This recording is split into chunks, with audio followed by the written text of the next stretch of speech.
아침에 먹는 사과는 금사과, 저녁에 먹는 사과는 독사과. 사과하면 많이 하는 이야기지만 여기에는 우리가 잘못 알고 있는 정보들이 많은데요. 그리고 사과를 이 방법으로 제대로 알고 먹기만 해도 노인증후군을 예방할 수 있습니다. 오늘은 우리가 잘못 알고 있는 사과 섭취법을 시작으로 사과가 우리 몸에 어떻게 좋은지 그 효능에 대해 알아보고 함께 먹으면 좋은 꿀조합과 조심하셔야 하는 꽝조합에 대해 알려드릴 테니 잘 시청해주세요. 아침에 먹는 사과는 금사과라는 말이 있어서인지 사과는 아침 과일이라는 인식이 강합니다. 사과는 식이섬유가 풍부해서 공복에 사과를 먹으면 장이 자극을 받으며 배변 활동이 수월해지는데요. 사과 속에는 수용성 식이섬유와 불용성 식이섬유가 풍부해서 장 운동을 규칙적으로 만들기 때문에 변비 예방에 좋습니다. 또 이 식이섬유들은 소화를 천천히 시켜주기 때문에 사과를 먹고 아침 식사를 했을 때 혈당이 급격히 올라가는 것을 막아주는데요. 그래서 혈당 관리가 필요하신 분들에게 과일을 딱 한 가지만 먹어야 한다고 하면 사과를 추천드립니다. 그런데 이렇게 아침 사과가 좋다고 알려져 있지만 여기에 해당되시는 분들은 되도록 피하셔야 하는데요. 바로 장이 약한 분들입니다. 공복에 사과를 먹어도 아무 문제가 없는 사람이 있는 반면에 사람에 따라서 빈속의 사과가 복통을 유발할 수 있는데요. 사과에는 과당이 많이 들어 있습니다. 이 과당을 빠르게 소화 흡수시키지 못하는 사람들이 있는데요. 사과를 먹고 흡수가 덜 된 상태로 과당이 대장까지 내려가게 되면 장 속의 미생물들에 의해서 발효가 진행됩니다. 그렇게 되면 배에 가스가 가득 차게 되면서 배가 아프고 불편할 수 있는데요. 과당은 사람들마다 예민함의 개인차가 있습니다. 그래서 조금만 먹어도 배가 아픈 사람이 있고 많이 먹어도 아무렇지 않은 사람이 있는데요. 만약에 아침 공복에 사과를 먹었는데 배에 가스가 차고 단순 쾌변을 넘어서 화장실을 계속 드나들 정도라면 공복에 사과는 피하시는 게 좋습니다. 그렇다면 이런 사람들은 사과가 체질에 맞지 않으니 안 먹어야 하는 걸까요? 그것은 아닙니다. 이분들은 다른 음식과 함께 사과를 드시거나 식후에 사과를 드시는 것만으로도 불편한 증상이 쉽게 좋아지는데요. 밥을 먹은 후 사과를 먹게 되면 위장에 머무는 시간이 훨씬 길어지게 됩니다. 그래서 과당이 소화되고 흡수되기에 충분한 시간이 생기기 때문에 배에서 가스가 생기는 증상이 줄어들게 됩니다. 자, 그럼 저녁 사과는 독사과라는 이야기. 이것은 과연 사실일까요? 결론부터 말씀드리면 이것도 사실이 아닌데요. 우리가 흔히 밤에는 야식을 먹지 말라고 합니다. 야식을 먹으면 소화를 시키기 위해 위에서 위산이 분비되고 이때 자려고 누워버리게 되면 위산이 역류해서 역류성 식도염에 걸리기 쉬워지는데요. 또 소화를 시키느니라 장 운동이 활발해져서 깊은 수면에 방해가 됩니다. 이런 일반적인 이유로 사과를 저녁에 먹지 말라고들 하지만 사실 사과는 조금 다른 부분이 있는데요. 저녁에 사과를 먹으면 사과의 새콤한 맛이 산성처럼 여겨져 속쓰림을 유발할 거라고 생각합니다. 그런데 사과는 중알칼리성 식품으로 밤에 먹어도 위벽이 상하지 않는데요.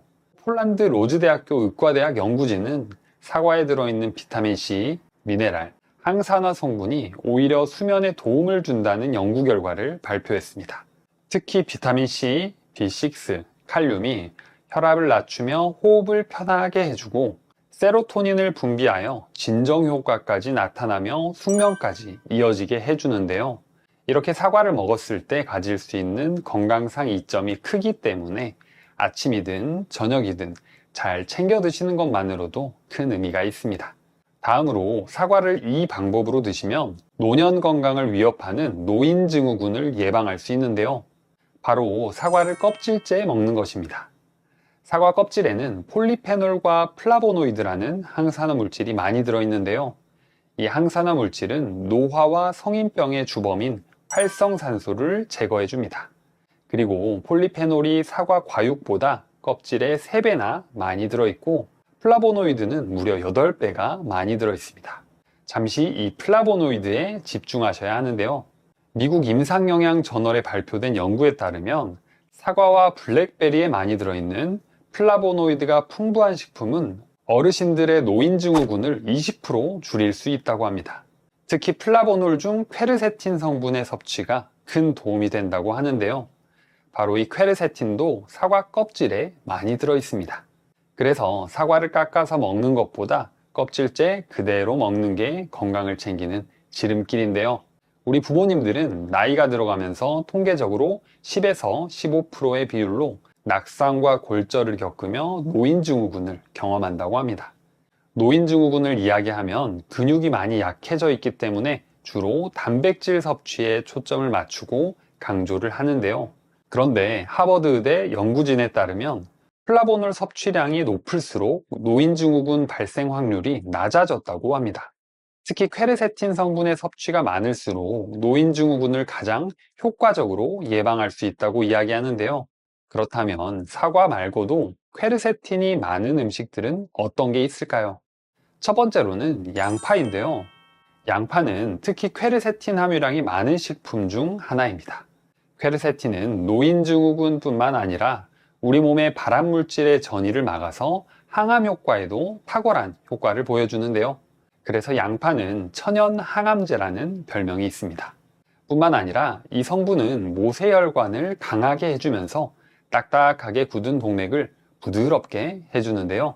당뇨 환자들은 몸속 혈액의 점도가 상대적으로 높습니다. 그래서 혈액순환을 하면서 혈관에 지속적인 자극이 생기게 되고 혈전 생성을 유발할 수 있는데요. 이때 퀘르세틴은 혈전을 방지해주는 역할도 합니다. 두 번째로는 케일입니다. 한국 사람들은 익숙하게 찾는 채소는 아니지만 샐러드나 녹즙으로 많이 드시고 계신데요. 케일은 제가 당뇨에 좋은 채소로 소개해드린 적이 있습니다. 케일 속에는 퀘르세틴뿐만 아니라 베타카로틴, 설포라판 성분이 풍부해서 외국에서는 슈퍼푸드 중 하나로 여기는 채소인데요. 베타카로틴은 항산화 효과로 잘 알려진 성분으로 채소 중 두 번째로 높은 함량을 가지고 있습니다.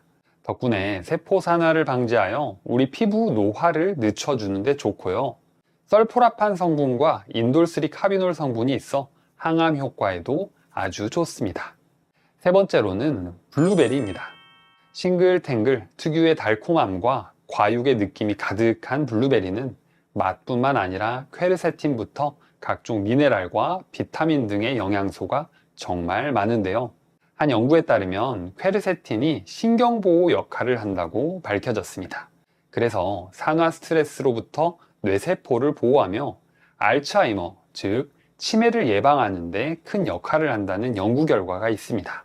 뿐만 아니라 영국 리딩대 연구팀에 따르면 블루베리의 플라보노이드 성분은 긍정적인 감정의 변화를 가져오는 것으로 밝혀졌는데요. 캐나다 토론토에 있는 중독정신건강센터의 연구에서도 블루베리는 우울 증상을 예방하는 데 도움이 되는 것으로 나타났습니다. 그 밖에 여러 편의 연구 결과에서 블루베리는 기억력을 개선하고 뇌기능을 활성화하는 효과가 있어 우리 부모님들에게 안성맞춤 식품입니다.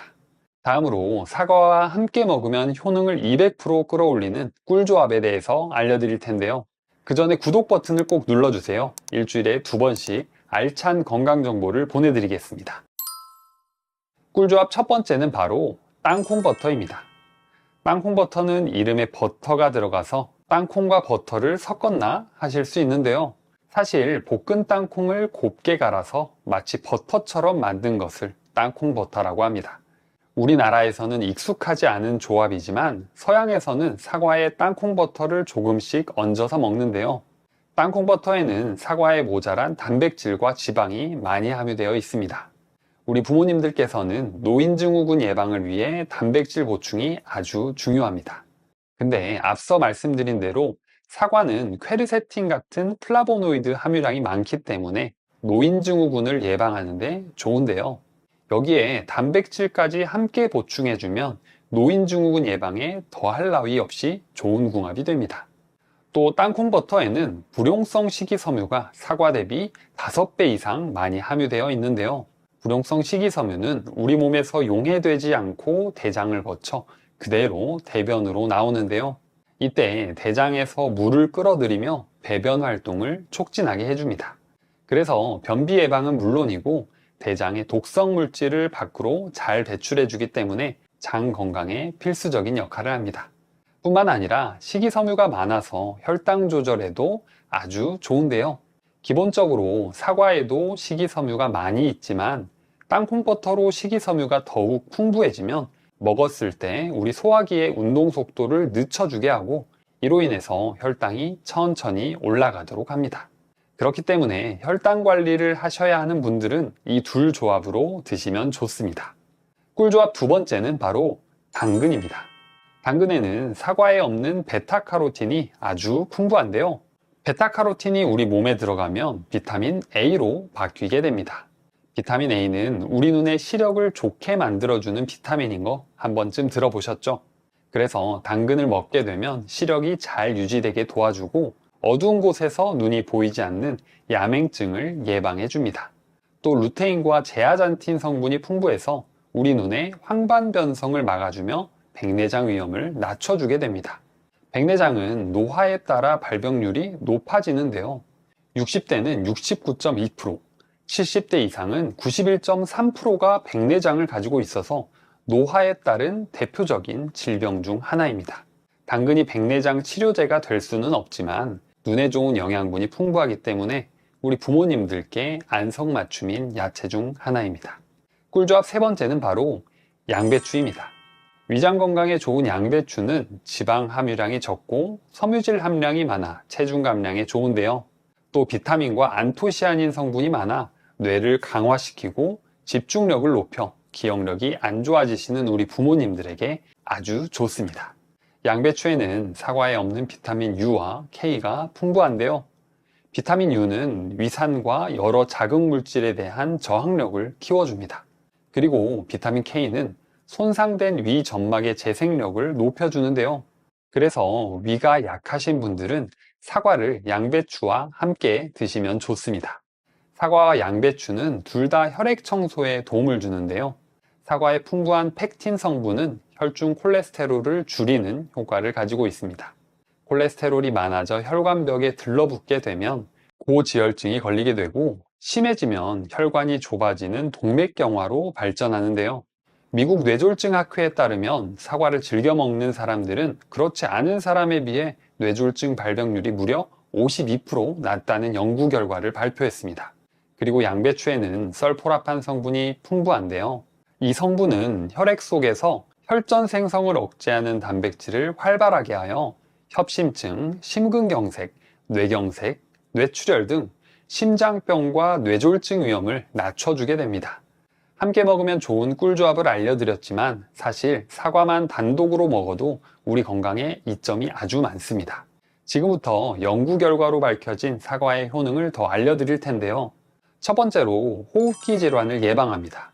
영국의 킹스 대학과 사우스햄튼 대학교의 연구원들이 일주일에 최소 2개 정도 사과를 먹은 사람과 먹지 않은 사람을 비교했는데요. 사과를 먹은 사람의 천식 발생의 위험이 약 22에서 23% 낮아졌다고 발표했습니다. 또 영국 노팅엄 대학교의 연구진은 사과를 많이 먹으면 적게 먹는 사람보다 폐 기능이 강화되고 천식과 같은 호흡기 질환의 위험성을 낮춘다고 발표했습니다. 지인 중에 천식으로 겨울만 되면 고생하시는 분이 계셨는데 사과 2달 먹고 기침이 반 이상 줄고 5개월이 넘어가니까 기침이 거의 멈췄다고 하시더라고요. 비슷한 경험 있으신 분 댓글로 경험담을 공유해 주세요.